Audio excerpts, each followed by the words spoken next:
Presiden Prabowo Subianto kembali menegaskan hubungan istimewa dirinya dengan Presiden ke-7 Joko Widodo. Prabowo menganggap Jokowi sebagai guru politiknya. Prabowo menengarai ada pihak-pihak yang ingin memecah belah dirinya dengan Jokowi. Siapa pihak yang disasar Presiden Prabowo?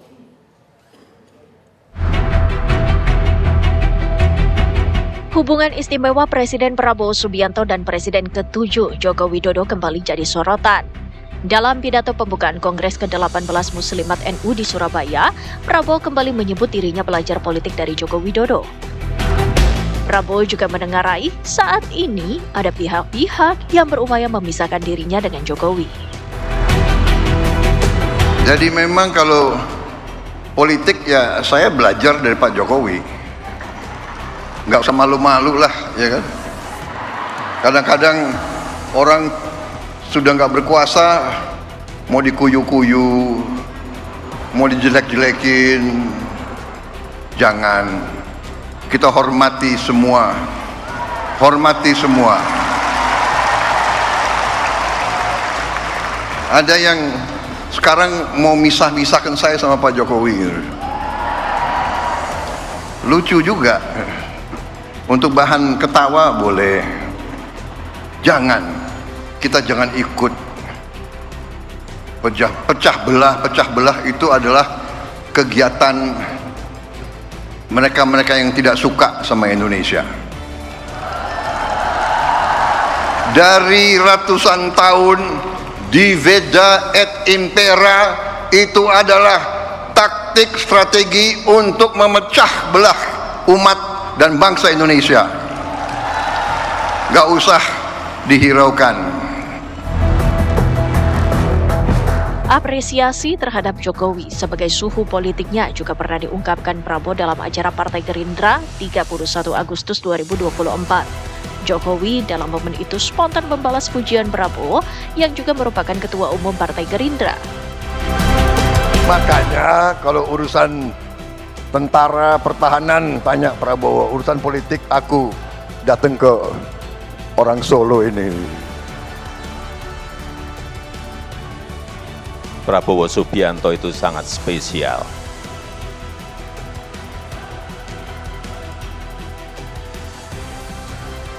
Saya sangat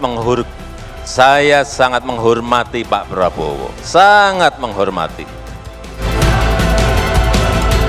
Pujian juga pernah disampaikan Presiden Prabowo kepada Jokowi dalam sidang kabinet Desember 2024. Prabowo merasa terbantu dengan dukungan Jokowi dalam menghadapi masalah El Nino dan La Nina. Siapa sebenarnya yang berusaha memisahkan hubungan Prabowo dan Jokowi? Tim TV One mengabarkan. Pemirsa, Presiden ke-7 RI Joko Widodo menanggapi pernyataan Presiden Prabowo yang mengatakan ada upaya menjauhkan Prabowo dengan dirinya. Jokowi menyatakan hubungan dirinya dengan Presiden Prabowo sangat solid. Hubungan saya dengan Pak Presiden Prabowo ini sudah lama, sudah terjalin lama. Jadi hubungan kami, hubungan baik yang sudah terjalin lama. Dan sampai saat ini ya hubungannya sangat solid. Kalau pendapat Bapak tentang ada yang mau memecah atau menjauhkan Bapak dengan Pak Presiden itu seperti apa? Ya kan nggak apa-apa. Tapi sekali lagi hubungan saya dan Bapak Prabowo itu hubungan baik yang sudah lama terjalin. Bapak sendiri mengakui Pak, ya, ada merasakan ada pihak-pihak yang berusaha seperti itu. Ya biasa saja. Siapa sih Pak sosoknya Pak yang ingin menjauhkan Pak Jokowi dengan Pak Prabowo? Ya.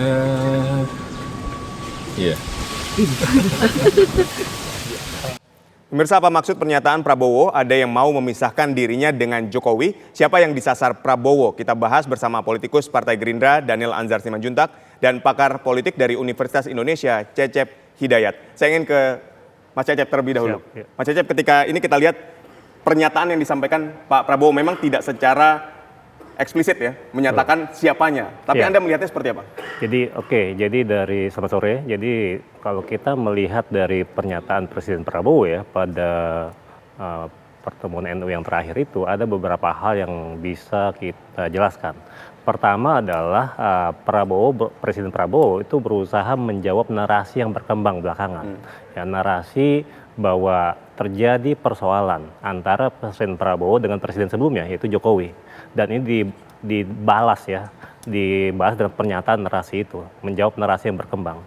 Nah, ini bisa jadi aktor yang disasar di sini adalah orang-orang yang memang di luar kekuasaan. Itu yang pertama, yang mungkin ingin memisahkan, berusaha mencari celah memisahkan Presiden Prabowo dengan Presiden sebelumnya, Jokowi. Itu yang pertama. Kemudian yang kedua, saya kira yang disasar adalah aktornya adalah faksi-faksi yang mungkin saat ini ada dalam kabinet koalisi Presiden Prabowo sebenarnya. Dan maksudnya apa? Tentu ingin menegasi ya bahwa hubungan antara Presiden Prabowo dengan sebelumnya itu baik-baik saja, sehingga kemudian maksudnya transisi kekuasaan dari sebelumnya dan sekarang Presiden Prabowo itu dapat berjalan tetap dengan baik. Itu yang kedua. Yang ketiga tentu saja kepada para pendukung loyalis dari Presiden ketujuh, yaitu Presiden Jokowi.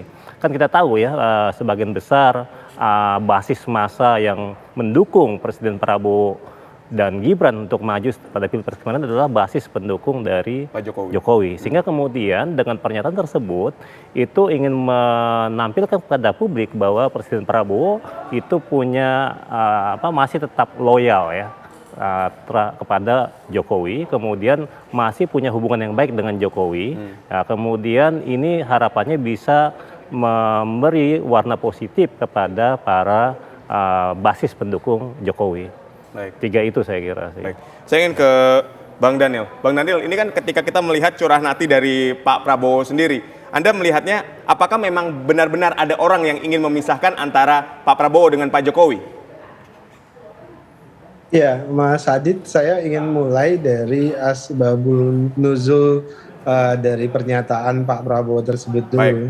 Memang kan diawali dengan pernyataan Pak Prabowo terkait dengan upaya beliau melakukan efisiensi di pemerintahan beliau saat ini.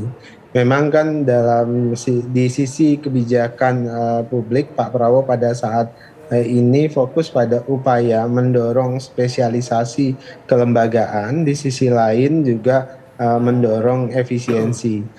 Spesialisasi kelembagaan yang saya maksud adalah lembaga-lembaga atau sektor-sektor yang punya skala ekonomi sangat besar, itu kemudian ditangani oleh institusi, badan, kementerian khusus ya, yang menangani itu. Makanya kemudian kita temukan banyaknya kementerian. Kemudian kedua, efisiensi. Nah, terkait dengan langkah yang pertama tadi, maka harus dilakukan efisiensi. Kenapa? Karena banyak sekali anggaran-anggaran sebenarnya yang tidak perlu dialokasikan atau digunakan. Namun kemudian ada dalam bahasa Pak Prabowo seperti ada birokrasi atau kemudian beliau menyebut raja-raja kecil yang kemudian berusaha menegasikan kebijakan Pak Prabowo ini. Nah, oleh sebab itulah kemudian berkembang statement di publik seolah-olah ini warisan dari pemerintahan Pak Jokowi, bahkan menyalahkan Pak Jokowi dan berusaha menghadap-hadapkan Pak Prabowo dan Pak Jokowi. Nah, itulah kemudian ada statement yang seperti disampaikan oleh Pak Prabowo di Kongres Muslimat NU kemarin. Nah, dari sisi hubungan Pak Prabowo dengan Pak Jokowi, terang ya, sejak awal Pak Prabowo punya sikap politik menolak tradisi cancel culture.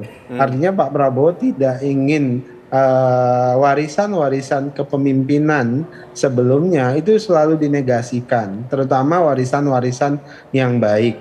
Jadi tidak boleh kemudian pemimpin sebelumnya itu kemudian oleh pemimpin yang existing pada saat ini kemudian dinegasikan, dan Pak Prabowo tidak dalam posisi itu. Justru Pak Prabowo ingin mengakumulasikan kebaikan-kebaikan yang sudah dilakukan oleh presiden-presiden sebelumnya. Dalam hal ini termasuk adalah Pak Jokowi. Kalau kemudian ada kekurangan, ada kelemahan dari setiap pemimpin-pemimpin kita atau dalam bahasa Pak Prabowo presiden sebelum beliau, itu adalah hal yang wajar dan harus dimaklumin, dan itu yang kemudian harus diperbaiki bersama-sama, tapi tidak kemudian memberikan ruang untuk menghujat, memberikan ruang untuk mempersalahkan. Nah, itu ya, dalam posisi itu yang Pak Prabowo secara moral tidak ingin melakukannya. Nah, oleh sebab itulah Pak Prabowo sangat menghormati sejak awal secara politik, secara pribadi terhadap apa yang sudah dilakukan oleh Pak Jokowi selama ini. Baik, Bang Daniel, kan Pak Prabowo juga beberapa kali tadi seperti yang Anda katakan, berkata bahwa ada raja kecil yang berusaha menegasikan kebijakannya, kemudian ada pihak-pihak tertentu yang ingin mengganggu hubungannya dengan Pak Jokowi. Nah, ketika Anda melihat statement raja kecil dan orang-orang yang ingin mengganggu ini dari dalam pemerintahan atau dari luar pemerintahan sebetulnya?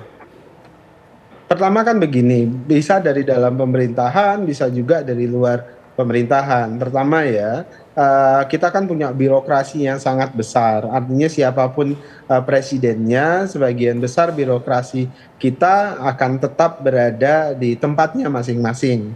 Nah, kemudian kedua, hari ini Pak Prabowo ingin melakukan banyak perubahan-perubahan dari sisi fiskal, dari sisi anggaran, dari sisi kelembagaan. Beliau ingin banyak melakukan perubahan, terutama terkait dengan efisiensi dan spesialisasi tadi saya sebutkan. Nah, perubahan-perubahan ini kemudian memang dirasakan oleh Pak Prabowo, bahkan kami juga merasakan, saya di dalam kabinet misalnya, kami lembaga baru misalnya yang saya naungi pada hari ini itu merasakan ada upaya-upaya misalnya yang selama ini sudah berjalan, kemudian Pak Prabowo melakukan banyak perubahan-perubahan itu, ada upaya meng-cancel atau ada upaya menegasikan kebijakan-kebijakan itu, termasuk dalam upaya efisiensi tadi. Banyak anggaran yang dipotong, terutama anggaran-anggaran yang dipotong itu dan dialihkan alokasinya untuk kepentingan yang lebih krusial, itu pasti adalah anggaran-anggaran yang memang inefisien dan tidak pantas digunakan. Nah, termasuk pelembagaan. Nah, ini ada upaya-upaya misalnya untuk tetap seperti model yang mereka inginkan. Di sisi lain Pak Prabowo ingin mendorong ada perubahan-perubahan yang signifikan dari sisi pengelolaan keuangan, dari sisi pengelolaan kelembagaan.